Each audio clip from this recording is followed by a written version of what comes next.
19 a 20. Informativo de cierre. Conducción, Guillermo Ameixeiras. Producción, Marina Santini. Informativo de cierre.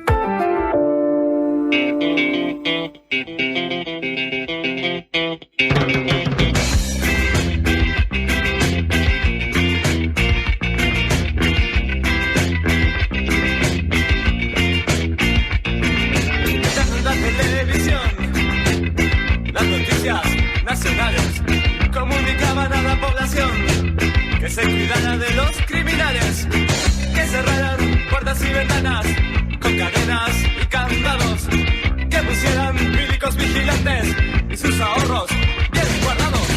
Las noticias nacionales advertían a la población. Las noticias nacionales daban su versión. Seguí mirando el noticiero. Aseguraban una suba de precios. 2 minutos pasadas las 7 de la tarde, bienvenidas, bienvenidos, somos Informativo de Cierre, estamos por supuesto en la Diaria Radio, saliendo para Colonia a través de la 90.9, para Montevideo y el área metropolitana a través de la 97.9 y para Maldonado y toda la zona del este del país a través de la 102.5 FM, por supuesto por el canal de YouTube. Algunos nos pueden estar mirando por esa señal, le pueden dar like, nos ayudan a compartir el contenido. Buenas noches, buenas tardes para todo el equipo, Ale, Joaquín, Fran, Lucas, ya apostados cada uno en su puesto. Y bueno, y a mí me toca estar acá para compartir algunas noticias que ha dejado el día de hoy, donde se movió la agenda. Hubo Consejo de Ministros, bueno, hubo varios aspectos que va a venir bien hacer como un raconto, contarles, transmitirles algunas instancias que nos dejó este día en un informativo de cierre que no va a tener tantas noticias porque hoy nos vamos a dedicar más al análisis. Viene Marcelo Pereira. Hoy en la Diaria, en la contratapa, hay columna de Marcelo. Los martes y los jueves es su día, y los martes y los jueves tratamos de que venga aquí a Informativo de Cierre para pisar en lo que escribió, en el texto que mandó, y bueno, generar un poco más de diálogo, un poco más de ideas. Hoy vamos a seguir con algo que tiene que ver con el diálogo social, pero no con la polémica que se dio con las AFAPs, como hablamos la semana pasada, sí, la semana pasada ya fue, sino tiene que ver con otra polémica que surgió, que tiene que ver con las contraprestaciones que se exigen para cobrar las asignaciones familiares. Hay una idea de quitarlas y eso ya generó malestar en algunos sectores de la clase política uruguaya, ya generó algunas reacciones y bueno, hay una polémica interesante justo en el día en que en el Consejo de Ministros se presentaron los resultados del diálogo social luego de todos estos meses de trabajo a partir de julio del año pasado y hasta ahora. Así que bueno, vamos a estar con Marcelo Pereira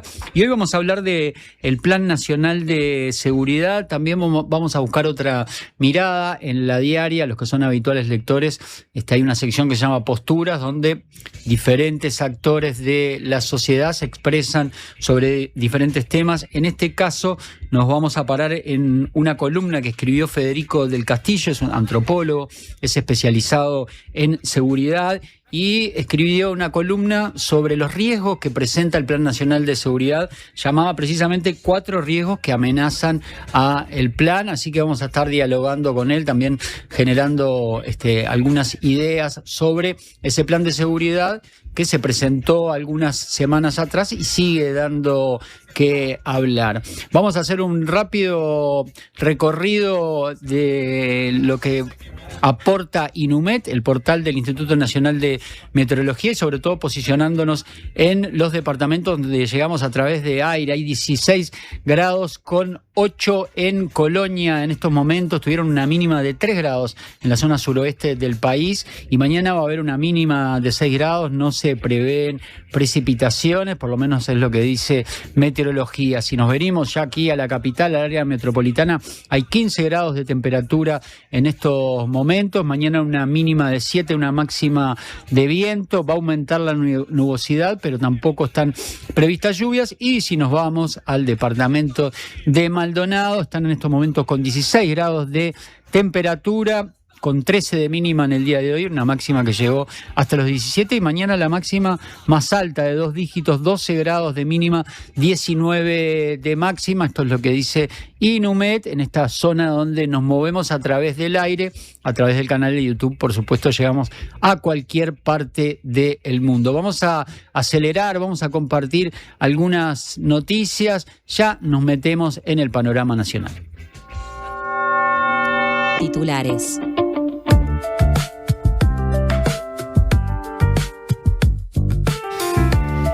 Y lo comentábamos recién, Orsi presentó los resultados del diálogo social. Esto fue producto del Consejo de Ministros del día de hoy. Recalcó, sobre todo se metió una de las polémicas principales, recalcó que las AFAP no se estatizan. El presidente de la República, hablamos por supuesto de Yamandu Orsi, convocó a su gabinete para abordar sus resultados, los resultados del diálogo social y esas recomendaciones que se van a ver reflejadas en la primera rendición de cuentas del gobierno y en algunos proyectos de ley que se van a enviar al Parlamento en el segundo semestre de este año, que como quien no quiere la cosa, ya estamos arriba, ¿no? En breve entramos en el quinto mes de este 2026. El presidente comenzó por abordar uno de los cambios surgidos del diálogo que ya le ha valido crítica de la oposición, como ser el retiro de las administradoras de fondos de ahorro previsional del manejo de las cuentas personales de ahorro individual. Escuchemos lo que decía al respecto y cómo sintetizó los principales cambios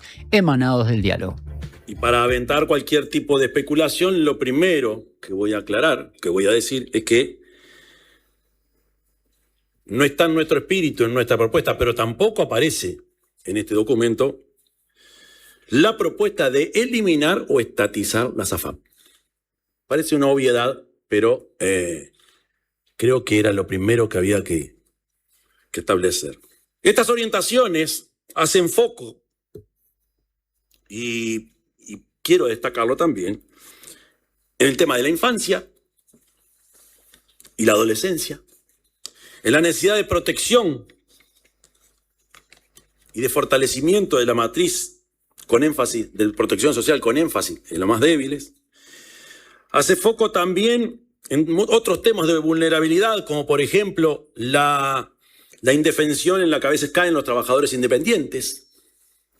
Y hace foco, y para mí es importante, en la libertad que va a tener el trabajador para jubilarse a los 60 años si así lo desea. Para eso se piensa en algún mecanismo de una nueva causal que le permita y fundamentalmente les convenga a aquellos con menores recursos. Quien habló también fue el ministro de Economía, Gabriel Odone, que también fue tajante en afirmar que no es serio sostener que esto es una estatización del sistema. En ningún lugar no ha sido afirmado por nadie, ni sostenido por nadie, ni está escrito en ningún lado que las AFAP no sean las responsables de gestionar el fondo de ahorro provisional. Recalcó, fin de la polémica. Es una pregunta que dejaremos abierta. Vamos a cifras que tienen que ver con el trabajo que presentó el CIPIAB. Registró 25 situaciones diarias de violencia hacia niños y adolescentes en 2025. Entre el 1 de enero y el 31 de diciembre de 2025, el Sistema Integral de Protección a la Infancia y a la Adolescencia contra la Violencia detectó y atendió 9.178 situaciones de violencia hacia niños, niñas y adolescentes. La cantidad de situaciones registradas el año pasado muestra un aumento respecto a todos los años anteriores. Del total se registró un predominio de violencia emocional, negligencia, abuso sexual y maltrato físico. Las principales víctimas son niñas y adolescentes mujeres. De cada 4 situaciones de violencia sexual, 3 corresponden a niñas o adolescentes mujeres y 1 a varones. Sobre estos datos estuvo conversando esta mañana en Panorama Informativo la coordinadora del CIPIAB, María Elena Misraji, quien concretamente se refirió al hecho de que las principales personas agresoras continúan perteneciendo al entorno familiar directo o al núcleo de convivencia, ya que en primer lugar figuran las madres. Misraji contextualizó ese dato señalando que responde a la predominancia del indicador negligencia en las mujeres jefas de hogar, el cual problematizó. Veamos lo que decía hoy en la mañana. nosotros tenemos categorías, ¿no? Y tienen que ver con los sistemas de información: abuso sexual, maltrato emocional, maltrato físico y negligencia. Y el tema de las jefaturas femeninas sube el tema del maltrato, y por eso las mujeres aparecen más en negligencia, no en otras formas de violencia. Bien. Y ahí, como negligencia, también nos tenemos que preguntar como Estado y como sociedad. Nosotros estamos hablando de hogares muy vulnerables, por lo general con mujeres jefas de hogar, con muchos hijos. Entonces, si bien nosotros cuando hablamos de negligencia estamos hablando de, en realidad, núcleos familiares que pueden en alguna medida cubrir las necesidades básicas de sus hijos, cuando en definitiva son sectores vulnerables, le estamos exigiendo que puedan cumplir con cuestiones que en realidad la responsabilidad no siempre es de ellos, sino es del Estado, de poder cubrir las necesidades básicas de esos núcleos familiares para que no haya negligencia. 7:12, vamos a hablar de una de las noticias del día de hoy que conmocionó a la sociedad. Tiene que ver con el asesinato de este bebé. Se expresó sobre el mismo el ministro del Interior, Carlos Negro, en su cuenta de X. Dijo estar movilizado por una profunda indignación por el caso que trascendió en las últimas horas de un bebé de apenas un año y medio que fue asesinado en el barrio Colón. Sepan que ninguno de nosotros va a detenerse hasta dar con los responsable del homicidio de un niño de apenas un año. Así se lo transmití a nuestro equipo de investigadores y a toda la Policía Nacional, expresó el ministro en la red social. El bebé ingresó con una bala a una emergencia médica de la zona de Colón, donde se constató su muerte, según informó Telenoche. Según varios testigos del hecho, en la zona de Aparicio Saravia y Pasaje J se escucharon al menos 5 disparos. El ataque habría sido desde una moto que se acercó al auto en el que viajaba el bebé junto a su familia. El padre, un hombre de 24 años, recibió 3 disparos. Dicen que llevaba el bebé en la falda. En la escena del crimen se encontraron 6 vainas 9 milímetros. Y bueno, la policía, por supuesto, como afirmaba el ministro, está investigando el hecho. Un hecho que, por lamentable, no deja de ser un hecho que ya viene sucediendo en la sociedad, ¿no? Niños que quedan en medio de tiroteos relacionados a ajustes de cuentas de bandas generalmente vinculadas al narcotráfico. Lamentablemente conmociona, pero no sé si ya sorprende, ¿no? Es como que nuestra sociedad se acostumbra a escuchar noticias cada tanto y cada vez más recurrentemente de este tipo. Vamos a otros temas. Informe de Ursea. Aumentaron los precios de paridad de importación para todos los combustibles. Quedan pocas horas para que el gobierno defina lo que ya se constata como que será un hecho, el aumento del precio de los combustibles a partir del mes de mayo. En el informe que abarca un análisis de los precios de paridad de importación entre el 26 de marzo al 25 de abril, la Ursea constató incrementos en el costo de todos los combustibles con respecto al mes móvil anterior, que van del 3% al 23% por encima de los valores habituales. De la Ursea explicaron que las variaciones observadas deben interpretarse en el contexto de un escenario geopolítico que impacta directamente en los mercados internacionales de combustible. La semana pasada, la ministra de Industria, Energía y Minería, Fernanda Cardona, había adelantado en rueda de prensa que el gobierno iba a esperar por el informe de la Ursea, entre otros, para definir el ajuste del precio de los combustibles para mayo. Lo adelantó también aquí en Informativo de Cierre cuando la llamamos por la reinstalación de la planta fotovoltaica que no va a finalmente ser construida en Durazno. Recuerdan aquella polémica con el intendente del departamento duraznense, Felipe Algorta, y va a ser trasladada al departamento de Río Negro. Son las 19:15.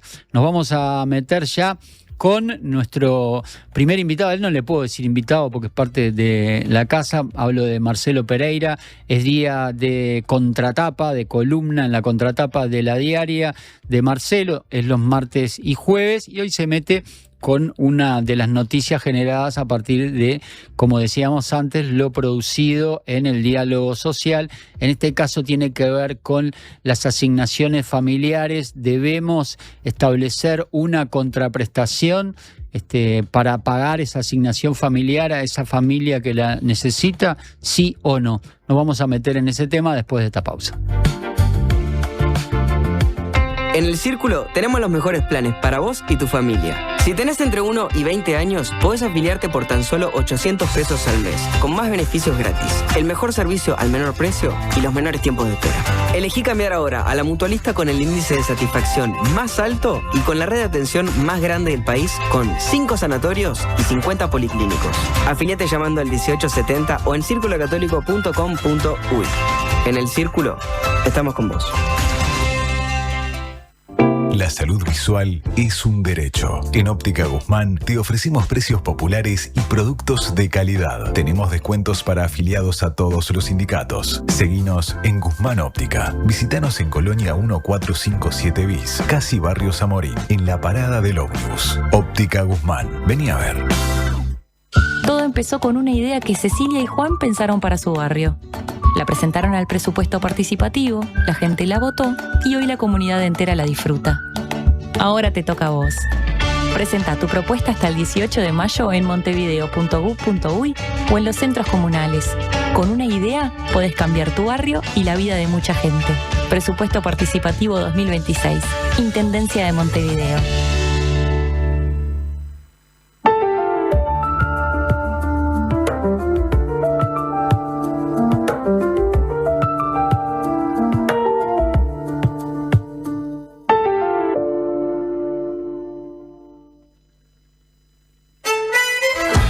Hay canciones que no se escuchan, suenan dentro. Nacho Vegas vuelve a Montevideo, una de las voces más respetadas de la canción en español. Regresa para presentar su nuevo disco, Vidas Semipreciosas. 5 de mayo, Montevideo Music Box. Entradas en Red Tickets. Produce Factory. Porque ellas nos alientan a ser cada vez mejores. Este Día de la Madre en El Dorado te ayudamos a demostrarle cuánto la querés con sorpresas como esta. Chocolate Toblerone, 200 gramos, 379 pesos. Compró 349 pesos. Bomboneras Bonobon, todas las variedades, 229 pesos. Compró 199 pesos. Estuche Dr. Selvi, crema de manos avena, 75 gramos, más crema corporal, 200 gramos, 369 pesos. Pack 6, todas las variedades, 599 pesos. El Dorado, siempre cerca, cada vez mejor.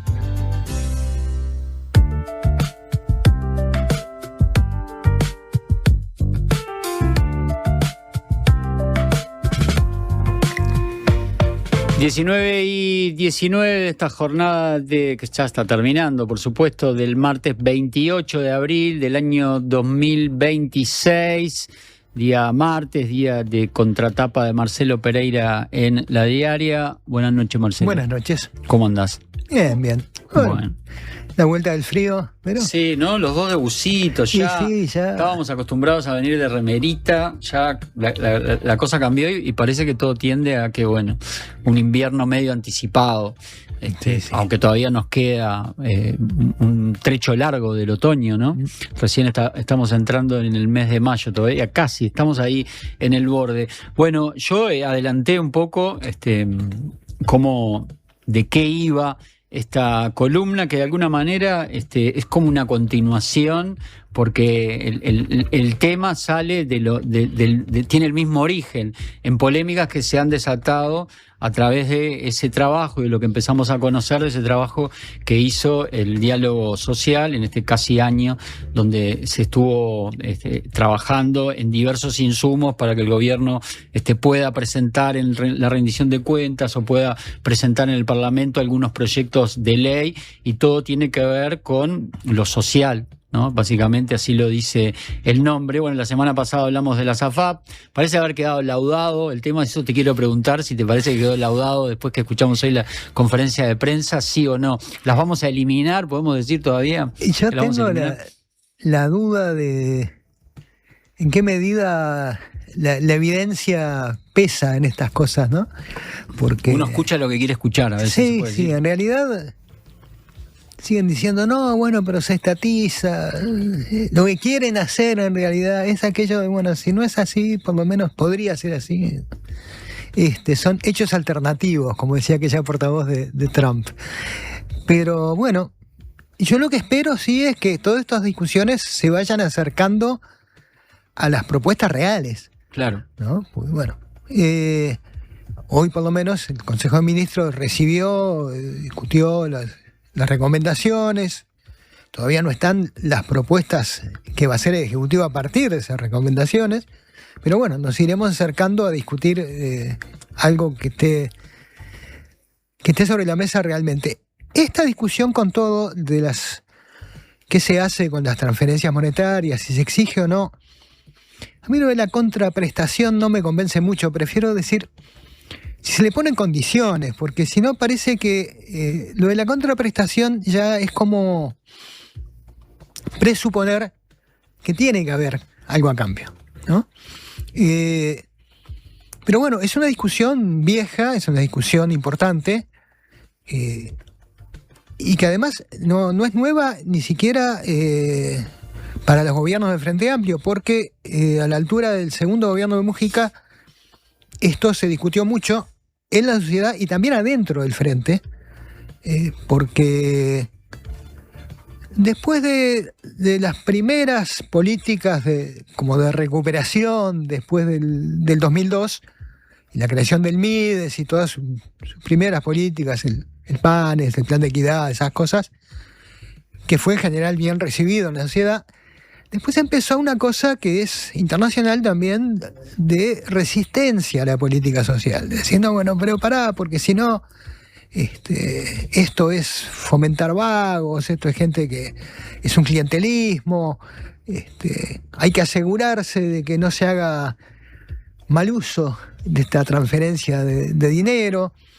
Es la misma gente que después te dice, por ejemplo, que está en contra de la bancarización obligatoria porque no quiere que el Estado se meta en lo que hace con su plata, ¿no?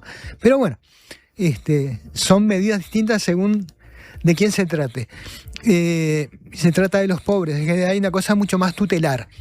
Es decir, no, bueno, como yo me pasaba cuando era chico, ¿no? Yo veía la gente que se quejaba que en los cantegriles, como se decía en aquel momento, ahora diríamos los asentamientos, había antenas de televisión. Entonces, ¿cómo? Son pobres como tienen televisión. Después eran los celulares, ¿no? Sí, Le ahora damos son la plata. pobres y como tienen los celulares, ¿no? Se la gastan en un celular. Sí, se la gastan en unas bases ahí, los campeones, claro. Bueno, pero el tema es importante porque en realidad, como no fue difícil encontrar los argumentos, porque como esta discusión se viene dando cíclicamente, hay bastante acopio, incluso en la diaria, en notas de la diaria, hay bastante acopio de argumentos a favor y en contra. Y yo creo que es bastante claro que es más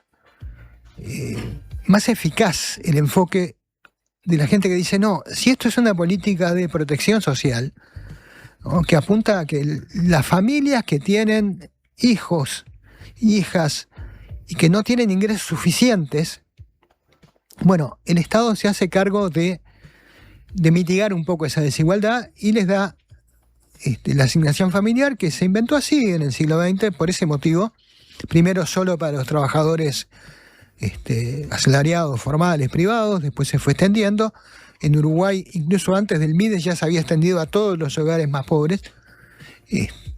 Pero bueno, la finalidad de eso es ayudar a que, bueno, Ulises coman, que la pasen un poco vayan mejor a la escuela, claro, que haya lo básico, ¿no?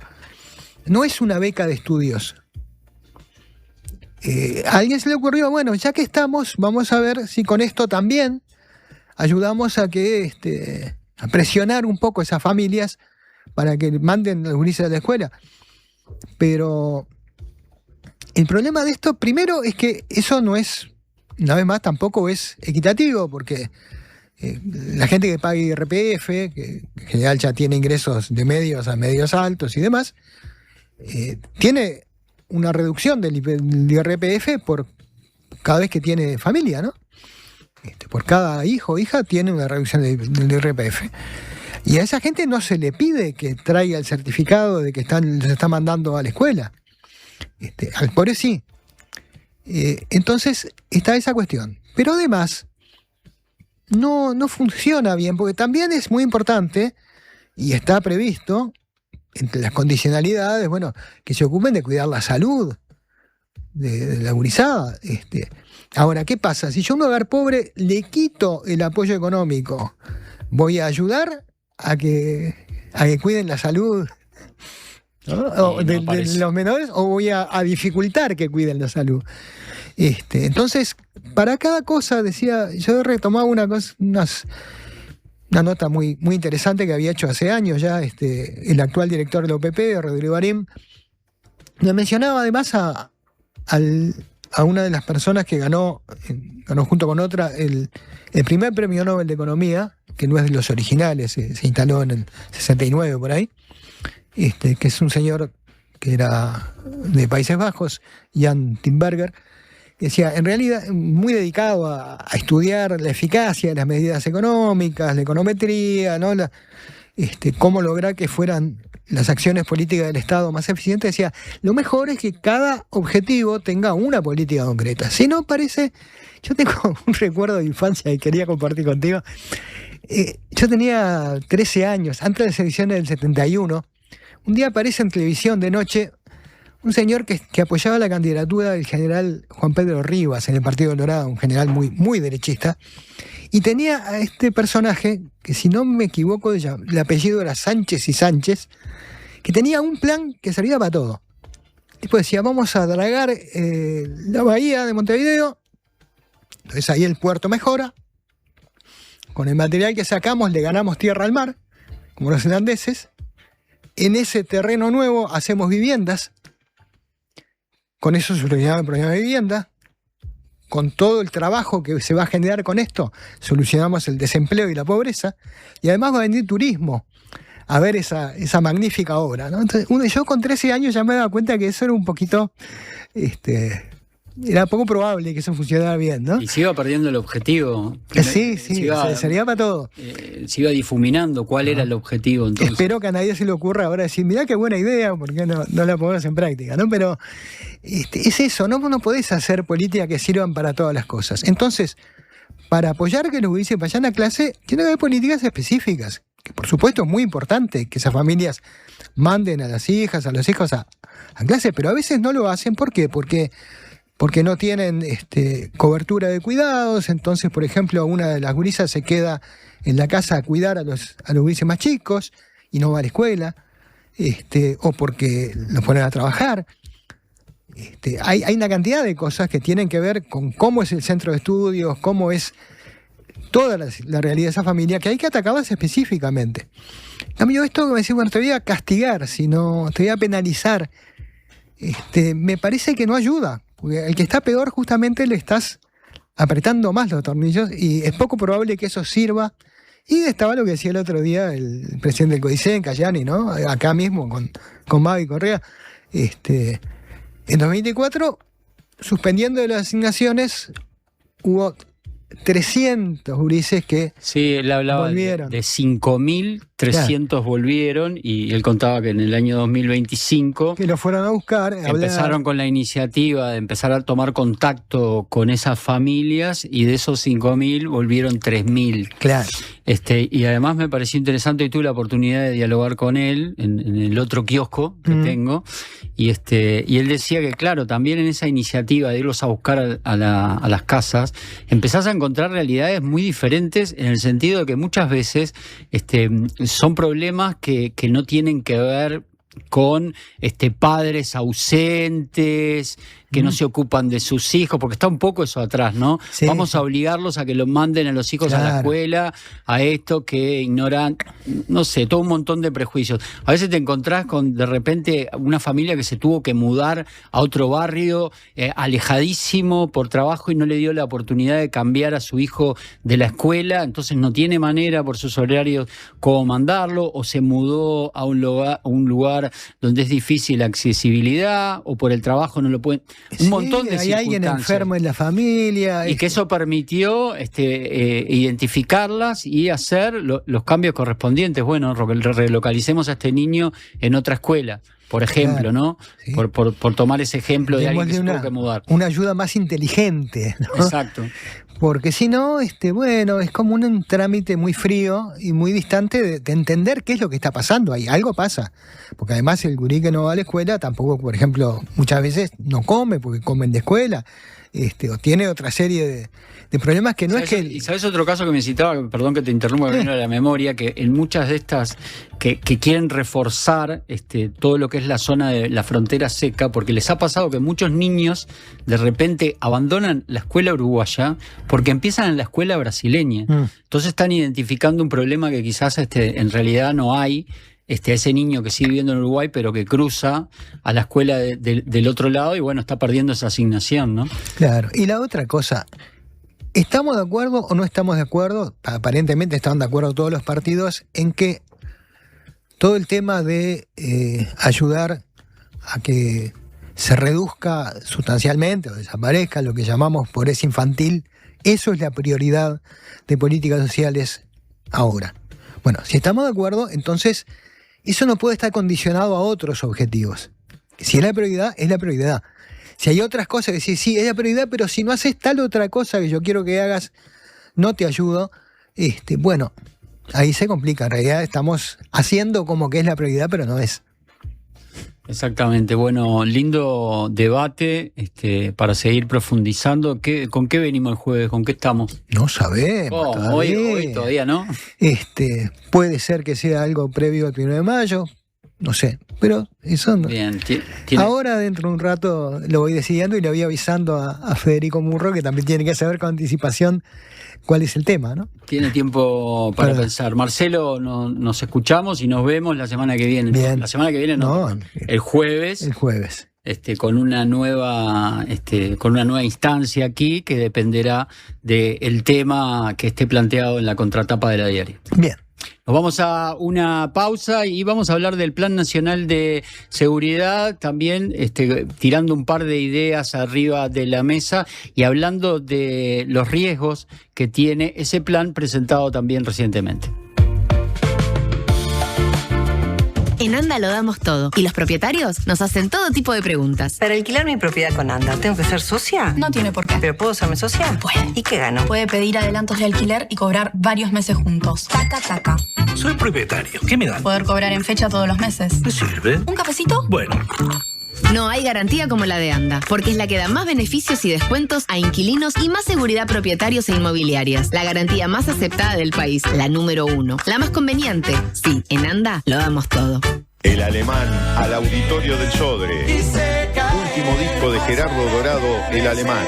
Yo, ¿quién sería? ¿Cuál es la pintura que te esconde? El Alemán. 3 de junio, Auditorio del Sodre. Entradas en Ticantel. Algo cambiará. Edita Montevideo Music Group. En Antel, el futuro lo hacemos junto a quienes impulsan el país. Por eso, acompañamos a las empresas con soluciones seguras en nuestro data center. Y también junto a quienes cuidan el planeta. Por eso, trabajamos en la recolección de residuos electrónicos. Porque el futuro se hace juntos. Antel, el futuro lo creamos juntos. Hola, ¿estás pensando en el mundo? Estás bien, estás en la Diaria Radio 97.9.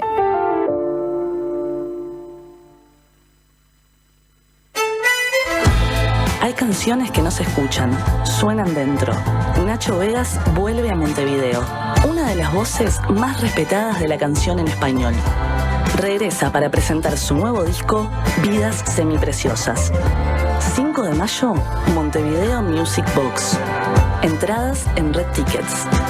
Produce Factory. ¿Sabías que en Uruguay hay más de 500 especies de aves? Podés encontrarlas todas en la Guía de Aves del Uruguay de Gabriel Rocha, un libro que incluye fotografías y códigos QR con videos y cantos de cada especie para conocerlas en profundidad. Pedí Aves del Uruguay en todas las librerías. Ediciones de la Banda Oriental. Territorio de libros.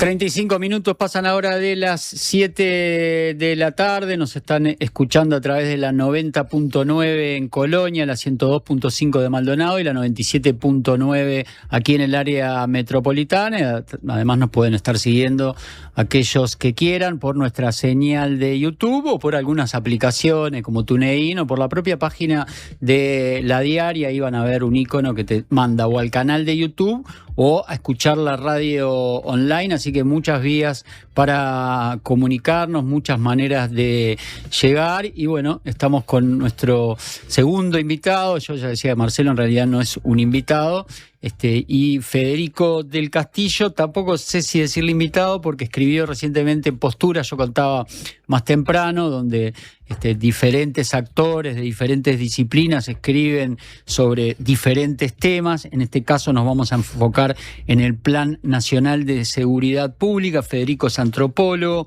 está especializado en seguridad pública, en violencia y funcionamiento de las instituciones policiales y escribió una columna llamada 4 riesgos que amenazan al Plan Nacional de Seguridad Pública, que está muy interesante. Ya vamos a empezar a conversar con él. Lo vamos a saludar primero. Buenas noches, Federico. Gracias por estar acá. Hola, gracias por invitarme. Bueno, y sí, buenísimo, felicitaciones. ¿Te gustó? Me encanta. Sí. Está, la verdad que está lindo y bueno, ahora no se puede apreciar tanto la vista, pero bueno, otro día venimos de mañana. Es impactante. Te vamos a invitar de mañana entonces. Plan Nacional de Seguridad Pública, donde se trabajó un montón de horas, trabajaron un montón de actores sociales, políticos, de la academia, etcétera, etcétera. Y quiero arrancar con algo que contás al final de la columna, pero que de alguna manera participaste como moderador en alguna de esas instancias de la elaboración del Plan Nacional de Seguridad. Contá de esa experiencia, en qué consistió, a quién moderaste, con quién ayudaste a interactuar, ¿no? Bueno, a ver, quizá un poquito de historia y contexto, ¿no? Yo creo que al comienzo de esta gestión, naturalmente, hay siempre un acomodamiento, ¿no?, de las autoridades en un primer año de gobierno, y algunas sensibilidades policiales pululaban por la institución que sentían que querían decir cosas por el plan, ¿no? En el marco del Plan de Seguridad Pública. Y las autoridades, en ese proceso participativo, tuvieron la lucidez de advertirlo, naturalmente, y bueno, convocaron una mesa de líderes policiales de distintos orígenes, de distintos clivajes institucionales, ¿no? La policía, sabemos que es una multiplicidad, ¿no? Hay distintas generaciones, lealtades, perfiles, miradas sobre la policía. Fuerzas, ¿no? Diferentes. Exactamente. Siempre hay también lecturas de género que hacer, de Montevideo Interior, de como decís vos, de qué unidad venís. Entonces, bueno, las autoridades convocaron y el director de policía también convocó un equipo, digamos, heterogéneo de líderes policiales, donde estaba representado gente del campo de las investigaciones, de la parte más operativa, ¿no?, de la parte más tecnológica, de la formación policial, y convocaron una mesa para justamente hacer propuestas policiales en el marco del Plan de Seguridad Pública, en tanto la policía es un actor obviamente decisivo, ¿no?, de la seguridad. Sí, como cuento ahí en la nota, yo asistí moderando esas reuniones y fue interesante. Fue un proceso de reuniones semanales en el cual, bueno, se proponían algunos temas, se bajaban a tierra y se discutían, digamos, bueno, ¿cuáles de estos temas pueden orientar el futuro de la policía en el marco del Plan de Seguridad Pública? El resultado está en el plan. Es una sección de los anexos que creo que se llama la policía como actor clave. Yo creo que es un documento el que bueno, cualquier jerarca policial o mando medio debería por lo menos echarle una ojeada, porque ahí se delinean, como decíamos, rumbos. Y allí se establecen básicamente 4 ejes de trabajo que de alguna manera proponen reformas no, porque es una palabra muy grande, ¿no?, pero ajustes o rumbos para la institución policial.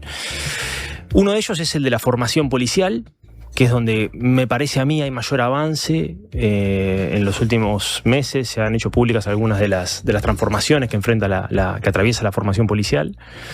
Por ejemplo, el pasaje de la formación de policías de escala básica de 3 meses y medio que venía realizándose a 9 digamos un salto también cualitativo comparado con la región, donde más o menos el promedio anda en los 6 meses, y una especialización en ese último tramo de 3 meses adicionales. Es decir, los policías, tanto los de la escala básica como los oficiales, egresan eligiendo un perfil: investigación criminal, análisis criminal o seguridad. Entonces, ya los policías cuando egresan ya tienen un futuro en la institución. Y también se propuso alguna cuestión formativa vinculada en ese eje. Otro eje que tiene que ver con un área que desde mi punto de vista es donde la policía y el Ministerio del Interior pueden hacer una diferencia en el marco del Plan de Seguridad Pública, que es la investigación criminal, particularmente en información e inteligencia. Bien, allí se propone estandarizar de alguna manera la policía a un modelo policial contemporáneo bastante en boga, que es la policía orientada a la inteligencia. ¿Qué quiere decir esto? Que la policía logre capitalizar fuentes de información que tiene en territorio, a través del patrullaje, investigadores, policía caminera, seguridad rural, información delictiva, ¿no? Que está a veces cuantitativa, a veces cualitativa. Sistematizarla, analizarla y que esa información oriente las operaciones policiales en territorio. Otro eje que también es muy importante, que es el de gobernanza policial, que propone saldar problemas históricos de la policía, por ejemplo, cierto desbalance en la escala de grados de policía, donde nosotros tenemos una policía donde hay, digamos que en lugar de ser vertical es más bien horizontal la pirámide, ¿no? Hay mucho. A ver, ¿cómo? Bueno, hay mucho comisario mayor, mucho comisario, pero también sería bueno robustecer los mandos medios, entonces se proponen algunas líneas para ajustar un poco la fuerza de mandos medios de la policía, que son los que de alguna manera dirigen la operativa. Y otros ajustes vinculados a que haya reglas claras en la institución. ¿Qué quiero decir con esto? No tenemos hoy, por ejemplo, un policía que quiere, dedicarse a ser analista criminal, no sabe qué reglas tiene que cumplir para lograr trabajar en una unidad de análisis criminal. Entonces, la recorrida por la institución tiene que ver más bien con contactos, con suerte, ¿no? Con comer banco en alguna unidad. Entonces, proponer unas reglas claras para el ascenso y el desarrollo de carreras profesionales. Y después, también cuestiones vinculadas a la prevención de la corrupción. Y después un eje que tiene que ver con la operativa policial, particularmente a lo que tiene que ver con el despliegue territorial en matriz urbana. Bien, el patrullaje focalizado en puntos calientes. Y un modelo policial que ya tiene algunos antecedentes en Uruguay, que es el de la policía orientada a problemas, que implica que los policías logren en territorio identificar adecuadamente problemas, analizarlos, proponer soluciones que muchas veces son interagenciales y evaluar esas respuestas, ¿no? Entonces, ese es como un piso que el plan le propone a la policía desde la propia voz policial, son demandas policiales estas, para, avanzar en los próximos años, ¿no? ¿Y qué recepción encontraste en esos líderes? No quiero spoilear porque el tema de la policía es uno de los riesgos que identificás. ¿Qué recepción encontraste en los líderes? ¿Homogeneidad o heterogeneidad de respuestas? No, entre los líderes, entre ese equipo que se armó, son ideas de ellos principalmente. Entonces, naturalmente las abrazaron. Hubo obviamente bastantes debates interesantes sobre esto se puede hacer, esto no, hasta dónde llegar con esto, pero hubo un acuerdo, un consenso suscripto por esa mesa que está plasmado en el documento. Yo en la nota me refiero a otra cosa. Yo me refiero a que tienen varios desafíos por delante los jerarcas del Ministerio del Interior, ¿no? La política, y los técnicos, pero principalmente la política, que es conectar con la policía, que es hacer que este documento, que hoy es un papel, que está muy bien, que es una muy buena política de seguridad, yo la he leído, comparto el rumbo, del Plan de Seguridad Pública, prácticamente cualquier académico lo va a secundar con matices, ¿no? Pero a grandes rasgos son soluciones que están respaldadas por la evidencia. Yo creo que hay una bajada de eso a la institución policial, primero a través de mandos medios y después a lo que se refiere coloquialmente como la tropa, ¿no? El personal de escala básica, el personal que trabaja operativo, ¿no? Yo la verdad que ahí encuentro, no sé si ajenidad es la palabra, pero cierto extrañamiento, ¿no? Digamos, no sé si hay una apropiación del plan de seguridad pública entre filas policiales, ¿no? Y me parece que eso... ¿Pero es porque no conectan con sus propios líderes o porque no conectan ya con los mandos civiles, digamos? Como se suele decir, porque además ha sido eje de campaña, ¿no? El tema de una conducción firme, el ejemplo de Larrañaga es el más utilizado por quienes actualmente son la oposición, como un tipo de conducción frente a otro tipo de conducción que no sería tan respetada, ¿no? Sí, es interesantísimo el caso de Larrañaga. Yo lo vengo pensando hace un montón, he escrito bastante sobre él, porque bueno, es un político paradójico, tan paradójico como Bonomi. Son dos políticos que, por un lado, Bonomi, modernizando la institución, mejorando salarios, mejorando condiciones laborales, equipamiento, termina muy desprestigiado, no solo en la ciudadanía, pero también en la policía, por varias razones, que no vienen al caso, pero las podemos desarrollar si querés. Y por otro lado, Larrañaga, que es un ministro que ya en el primer año aparecen escándalos, como por ejemplo el tema de los chalecos vencidos, que empieza, que el aumento salarial de la policía queda muy rezagado, donde el suicidio policial empieza a tomar mucha visibilidad pública. Paradójicamente hace un match, un romance con la policía. Generó una mística, ¿no? Exactamente. Con su famosa frase "hay orden de no aflojar" y el respaldo a la policía. Y vuelta a citar, y el respaldo a la policía. Exactamente. Ese es el concepto. Entonces, estamos escribiendo con un colega también en Argentina, comparando un poquito estos estilos de conducción, ¿no? Y yo lo vengo viendo hace tiempo, ¿no? Hay algo que le llamamos sensibilidades policiales, ¿no? De estos líderes.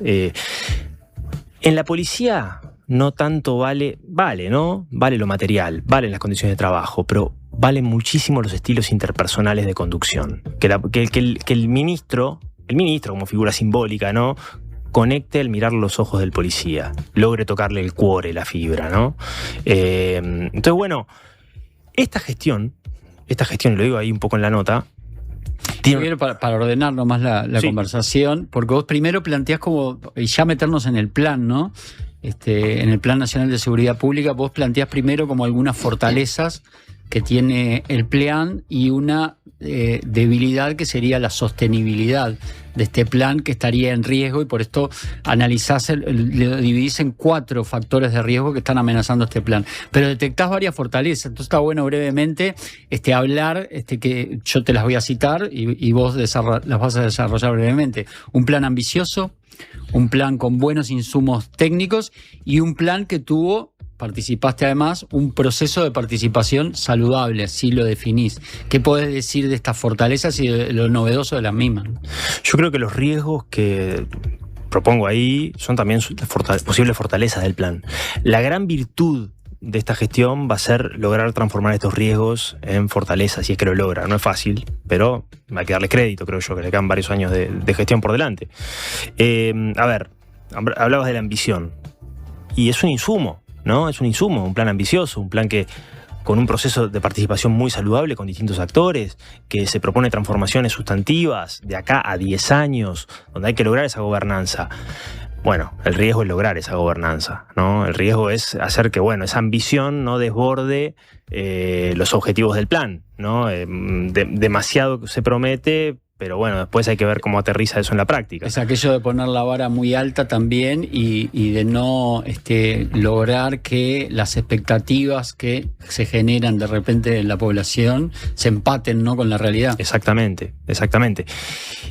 ¿Qué puede lograr esa sostenibilidad, creo yo? Varias cosas. Una de las principales es otro riesgo del plan, pero también puede ser una fortaleza, que es lo político.